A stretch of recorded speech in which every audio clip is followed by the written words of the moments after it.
Bonjour, cette vidéo est dédiée à la pose d'un portail en aluminium manuel avec un système de gabarit de perçage que vous voyez ici, où vous avez ici les trous pour les gonds supérieurs, ici l'échelle de mesure de votre portail, ici les gonds pour la crapaudine au sol, et je vais vous expliquer comment utiliser ce gabarit de perçage. La première chose, dès que vous avez acheté votre portail, c'est de prendre la dimension du montant.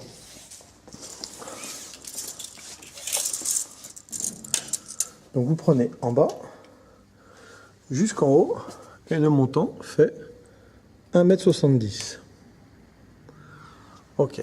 Ensuite, vous prenez le gabarit de perçage. Donc là, on est dans un magasin, donc on n'est pas dans une situation réelle. Ici, vous avez un pilier. J'ai mis ce scotch pour vous dire que le portail, l'intérieur du pilier, l'intérieur de la maison est où il y a le scotch. Ici, vous avez le deuxième ventail. Et ici, le scotch pour signifier que le deuxième pilier, ce côté-là, est bien à l'intérieur de la maison. La première chose à faire, on prend le gabarit de perçage, on plie le gabarit le long de ses pointillés, comme ça. Et ensuite,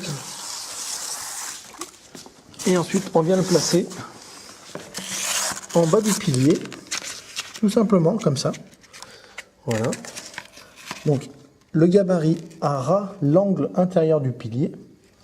Et vous avez ici l'emplacement des deux trous à faire pour pouvoir fixer la crapaudine au sol. La crapaudine, c'est cette pièce qui va venir avec cet entraxe-là. Donc quand vous avez plié, vous faites avec un crayon à papier tout simplement un marquage au sol. Et ensuite, vous avez l'emplacement des trous à faire, en sachant qu'on vous dit que c'est bien un perçage à 8 mm, puisque les vis sont fournies avec. Donc vous n'avez plus qu'à percer à l'8 et ensuite visser la crapaudine au sol. Pour le gond supérieur, donc on a vu que le portail faisait 1,70 m, le montant. Donc on prend l'échelle. Donc vous voyez que ici vous avez les trous du gond. Ici vous avez l'échelle qui commence à 20. Vous allez jusqu'à 1,70 m. Ici, vous pliez le gabarit de perçage à 1,70 m de cette façon-là. Vous faites exactement la même opération. C'est-à-dire que vous mettez la pliure à ras du pilier. Ici, toujours côté intérieur. Et le gabarit à ras l'angle côté intérieur. Au pliage, tout simplement. Là, vous remontez, tout simplement. Et ici, vous avez les trous. Et vous faites les trous en diamètre 10 pour pouvoir fixer le gond qui est comme ça. Tout simplement. Du moment où vous avez marqué l'emplacement des trous, vous percez diamètre 10 et ensuite vous n'avez plus qu'à visser le gond et la crapaudine. Donc ici, on est côté intérieur, le pilier est bien côté intérieur jardin de la maison. Ici le gabarit est bien à ras le pilier, ici, côté intérieur, ce qui vous donne l'entraxe pour positionner le gond correctement. Ce calcul d'entraxe entre l'angle et le perçage est optimisé pour une pose d'un automatisme à vis sans fin. Si vous mettez un automatisme à bras articulé, ça fonctionne aussi. Mais il y a 7 cm entre cet angle et l'axe entre les deux trous de perçage du gond supérieur et de la crapaudine inférieure. Je dis bien 7 cm d'ici à l'axe.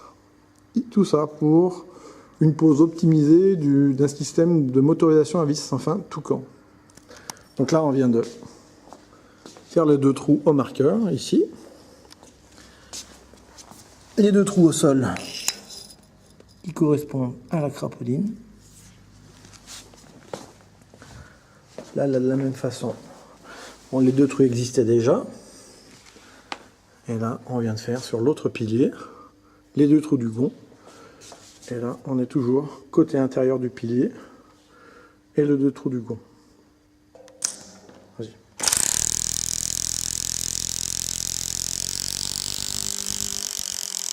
Après avoir fait les trous, on y met la crapaudine, les vis qui sont fournies, quelques petits coups de marteau.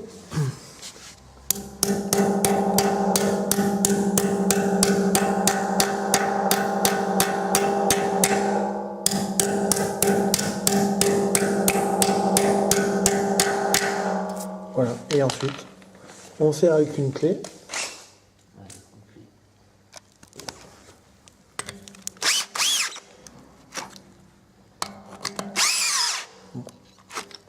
Et on fait exactement la même chose pour le gond. Bon, ici c'est un pilier donc métallique, on va utiliser d'autres vis. Mais si vous avez des piliers en maçonnerie, bétonné, vous faites exactement la même chose, avec les mêmes vis et les mêmes chevilles. Alors une chose importante, quand on a placé le gond, avec les deux trous qu'on a fait, il faut que le dessus du gond, ici, ça soit 55 mm de plus que la hauteur de votre montant. Tout à l'heure, le portail avait un montant de 1700 mm, c'est-à-dire 1,70 m. Donc ici, le dessus doit être à 1755, soit 1,75 m et demi. Ok ? Ça vous permettra de régler, avant de positionner votre portail, d'être sûr que la cote soit bonne. Donc on est d'accord, 55 mm de plus que la hauteur de votre montant. Donc après avoir mis la bonne hauteur, ici on a une crapaudine qui peut se régler en hauteur. Donc là on est au minimum puisque le sol est de niveau.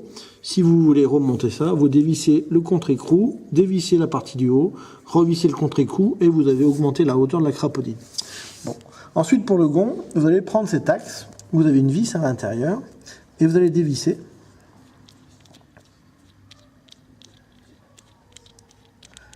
Ensuite, la vis, on va la mettre de côté. Là, cet axe, ici, on va le mettre sur la bague, ici, sur la bague en nylon, qui est au-dessus du montant.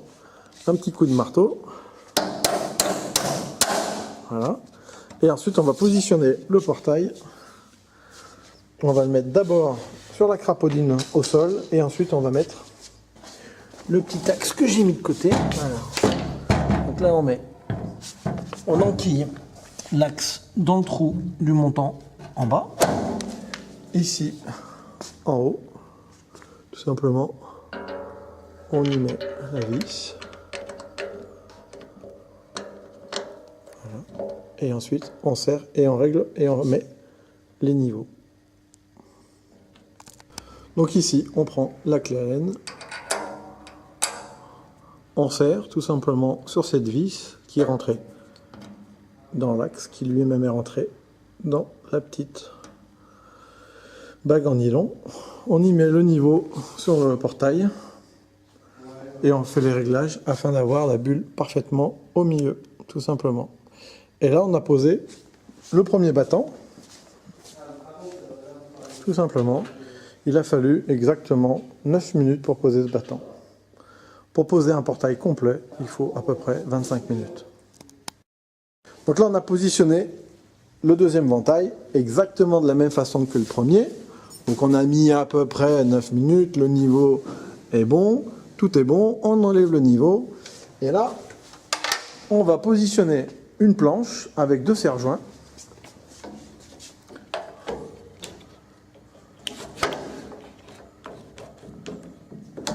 Premier serre-joint.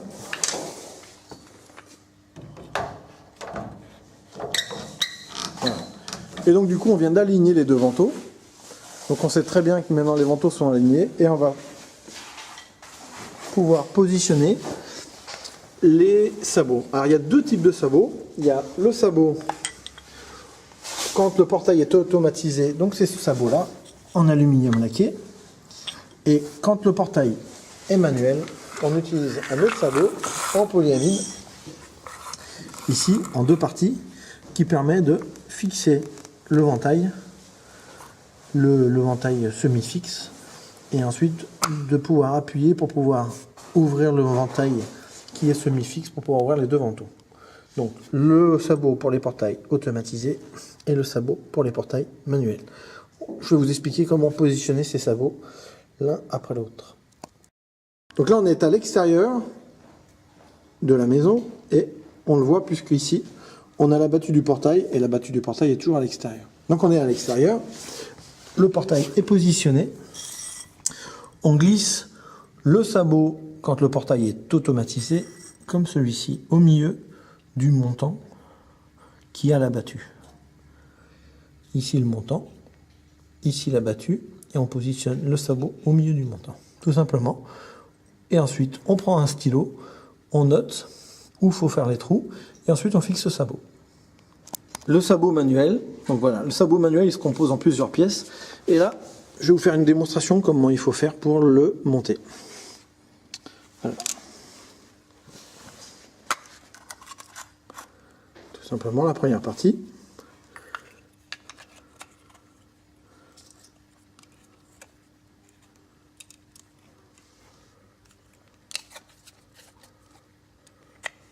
Voilà, donc là on a monté les deux parties, et pareil, on va les positionner maintenant de l'autre côté du portail.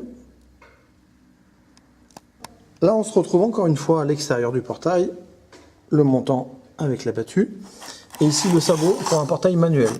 On positionne tout simplement le sabot au milieu de la battue, comme ça, et ensuite avec un stylo on va venir opérer les trous de fixation de la première pièce, et ensuite on va aligner la deuxième pièce de l'autre côté.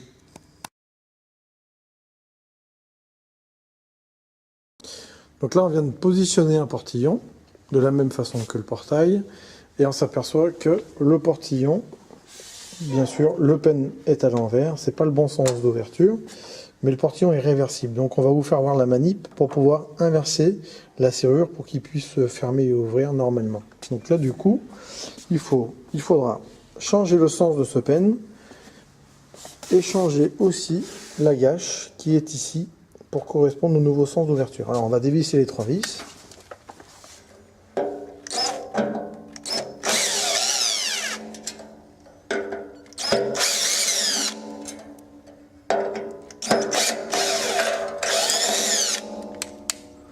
Retourner la gâche.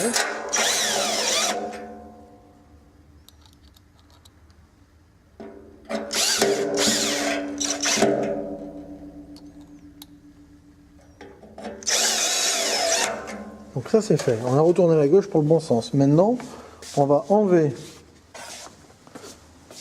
la serrure.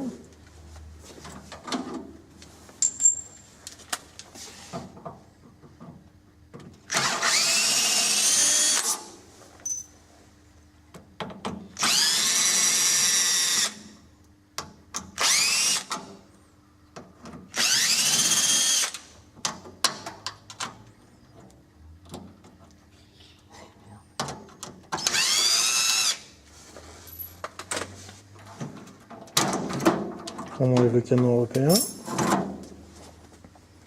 Donc là ensuite, on tourne le pen, on dévisse. Le pen va sortir, on le tourne, on revisse.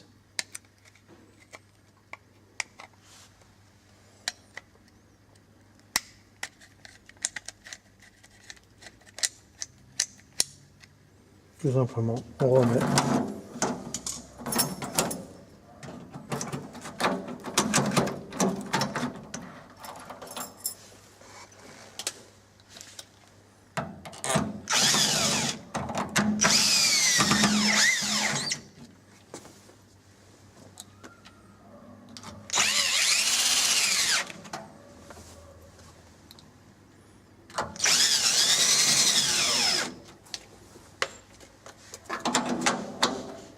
Voilà.